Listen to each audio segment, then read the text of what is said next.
Assalamualaikum warahmatullahi wabarakatuh.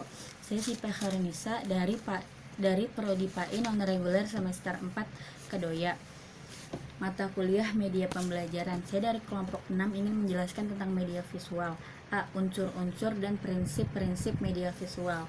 Media visual adalah media yang melibatkan indera penglihatan.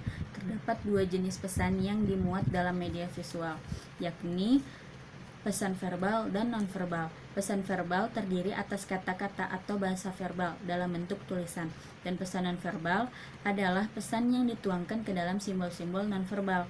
Secara garis besar, unsur-unsur yang terdapat pada media visual terdiri atas garis, bentuk, warna, dan tekstur.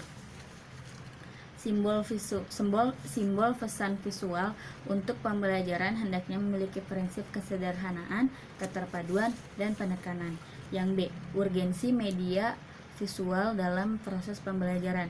Dibahas bahwa proses komunikasi mencakup pengiriman pesan dari sistem saraf seseorang kepada sistem saraf orang lain dengan maksud untuk menghasilkan sebuah makna yang serupa dengan yang ada dalam pikiran si pengirim. Yang C. Karakteristik media visual. 1. Pesan visual. Yang A. Gambar. Gambar secara garis besar dapat dibagi pada 3 jenis, yakni sketsa, lukisan, dan foto. Yang B. Grafik adalah gambar yang sederhana yang banyak sedikitnya merupakan penggambaran data kuantitatif yang akurat dalam bentuk yang menarik dan mudah dimengerti. Grafik dibagi menjadi 4, grafik garis, grafik batang, grafik lingkaran, dan grafik simbol. Yang C. Diagram. Sebuah diagram merupakan susunan garis-garis dan lebih menyerupai peta daripada gambar. Yang keempat, bagan. Bagan hampir sama dengan diagram, bedanya bagan lebih menekankan kepada suatu perkembangan atau suatu proses atau susunan suatu organisasi. Bagan dibagi menjadi 4. Yang pertama, bagan organisasi, bagan arus, bagan pohon, dan bagan proses. Yang E. Peta. Peta adalah gambar permukaan bumi atau sebagian daripadanya. 2. Penyalur pesan visual, verbal, nonverbal, grafis. Yang A. Buku dan modul. Buku merupakan sumber belajar yang dibuat untuk keperluan umum, yang biasanya seorang siswa yang membaca buku masih membutuhkan bantuan orang lain dari guru atau orang tua untuk menjelaskan kandungannya. Sementara modul merupakan bahan belajar yang dapat digunakan oleh siswa untuk belajar secara mandiri dengan bantuan seminimal mungkin dari orang lain.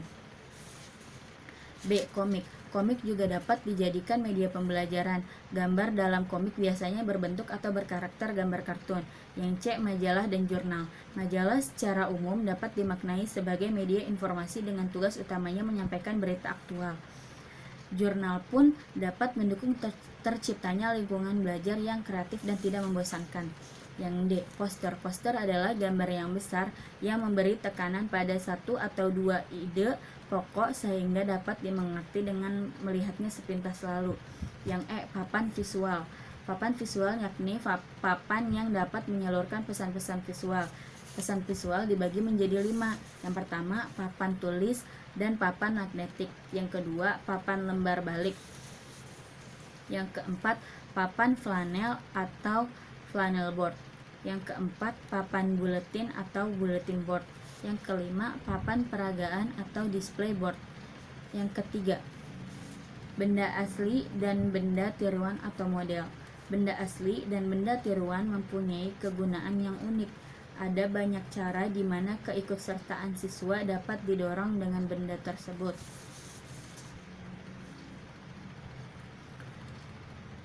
Benda-benda asli yang dipilih untuk pengajaran sebaiknya dibedakan berdasarkan tujuan benda tersebut. Digunakan paling tidak terdapat 3 macam benda asli, yaitu pertama, unmodified real thing.